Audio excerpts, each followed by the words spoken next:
Hello and welcome to the Fast Forward Newsline. My name is David Kattenberg. My guest today is Julian Cooper, who is a longtime volunteer at CKUW, University of Winnipeg Radio, which is where these video sessions get hosted, and an announcer, a journalist. And hello, Julian. Good day. How are you doing? I'm doing well. So we're talking about bicycling today, bicycling in Winnipeg and elsewhere. And it's a gorgeous day today. You can't imagine a nicer day for cycling. Tell me, Julian, about bicycling in Winnipeg. Like, what's the upside? What's the downside? What works with bicycling in Winnipeg and what doesn't work? But so let's start with what works. What's nice about bicycling in Winnipeg? We do have some park trails. They've been in for many years, but we also have some infrastructure on roads or beside roads, and one is on Sherbrooke. It's kind of a recent detail that they have, and it's called Protected Bike Lane. This is Sherbrooke Avenue, which is a major thoroughfare in Winnipeg. Up to Broadway, and it is protected by which parked cars actually blockade a smash potential between moving cars and bicycles. So there's a dedicated bicycle lane. There is a very dedicated bicycle lane, and it has so many cars can park in so many slots, and then you have the straightaway on a bike on the other side of those parked cars, and then you also have the regular sidewalk. And it's actually a two-way bicycle lane. There's two lanes in it. There is two. It's on one side of the street only, so it would have to have inclusive both ways on that. So this is a very nice bike lane running right from Sherbrooke Bridge, I guess. Is that Sherbrooke Bridge? That's Maryland. That's one of those bridges. Bridge. Right up to Broadway. Yes. Which is quite a distance. Where else in Winnipeg do you have dedicated, nice, well-designed bike lanes like this? We have some that are dedicated diamond lanes, and they are for buses, and they're also for bicycles, and you can't really drive in them unless you're intentionally making a turn and you're in there for a short bit. There's a certain amount drivers can use it, but they can't travel their length on it during the block. It's not a road for autos that are private or otherwise not transit. And elsewhere, are there really nice separated bike lanes, or at least marked lanes? There is one running down St. Mary's. It's marked on the pavement, but one is always a little nervous about cars driving, whether they're going to respect that lane. Yes, there is a marked, it's basically like a separate lane from what you'd see as the bus, and it has a bicycle painting on it, and it is dedicated for the bicycle only. And that is, it can be a little nerve-wracking because cars can actually pass through. It's not protected, and it's only so wide for a bicycle to be able to do its travels safely with a little bit of weaving or whatever they do, and stay within it. Now, I understand that somebody within the city has put forward a proposal to actually limit speed limits where there are bicycle lanes to 30 kilometers an hour, so it's safer for bicyclists. Can you tell me about this? That's Mark Coho. He's that's where I'm having troubles. He's with the Bike Winnipeg, and he is a chairperson for that, and he's talking about the idea of 30 kilometers an hour being the safe sharing, like what they have road sharrows, or otherwise sharing with bikes, by which there's no protected lane. He says that's a safe limit to go by. He wants to push for that. Now, I mean, bicycling, we've been talking about bicycling in the summer and weather like this, but bicycling in the winter, you see people bicycling in Winnipeg in the wintertime with snow on the ground. That, I think, is kind of terrifying. What's the downside of bicycling in Winnipeg, particularly in the winter? In the wintertime, it can be slippery. You're on two wheels or three if you have an adult or child trike. However, you're generally on two wheels. And you can get spiked winter tires. You can even get these, what are called fat tires. And I believe they have some great contribution to steadiness of a bike.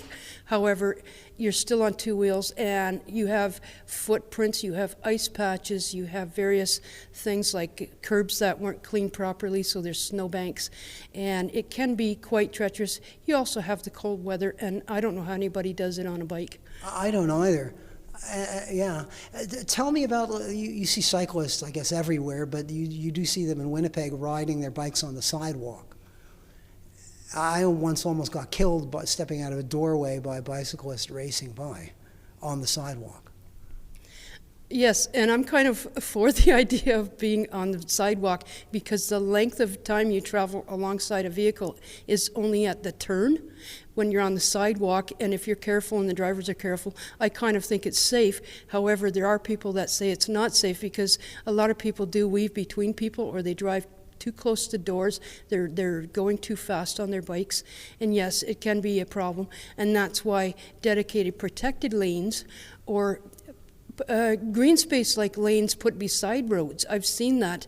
They could be actually greater because they have a separate zone by which you are a bicycle or otherwise on fast powered human powered wheels, and you're using that as opposed to walking on it. So it would be a lot safer if we could implement some of those on some of the streets, and so that's going to make a difference. However, I just feel totally much safer riding a bike. I don't have a bike on because you can't drive on the sidewalk. It's illegal. Julian, tell me what's happening elsewhere in Canada. There are a few places, cities, big cities in Canada where there are very interesting and innovative bicycle projects underway. You've come up with something in Toronto where there's a neighborhood. Tell me about that. Yeah, there's actually two neighborhoods, and one is called the Studio District, and they have about 19% or so of people on bicycles. There's another area called the Portugal area. And in Toronto? In Toronto. There are communities within Toronto, and so they have pretty high number. They're about the highest going. Up to 20% of people around the neighborhoods on bikes. Yeah, actually, it's 21%. And how do they maintain that? What's the infrastructure that makes that easy? Are cars not allowed in this area? I don't have details on that. I don't have details on it, no. That would obviously be the thing to do. I mean, that's the best way to promote bicycling in areas, certain concentrated areas of cities, is just to say to the cars, you can't come here, or really delineate where they can go. How about Victoria, British Columbia? Victoria was actually known as the best rated top 10, one of the best rated top 10 bicycling areas for many years, and then they slowed down on their infrastructure changes, by which then they kind of lowered within that class, and now they're wanting to become the bike capital of the world. That's what they want to do. Their weather is great for it. It's dry and warm a lot of the time. You don't freeze your knuckles on your bars, so it's a given. However, it also tends to have some flat areas. However, in BC, they do encounter hills in certain places, and so it would be pretty hard for some of them to bring it up. Victoria does want to become the top. Julian, why is it so important for cities, big and small, to become more bicycle friendly? What advantages are there for cities? Obviously there are advantages for bicyclists, but where does a city like Winnipeg, how can a city like Winnipeg stand to improve life and living conditions by making bicycling more accessible? There can be a lot more infrastructure put in.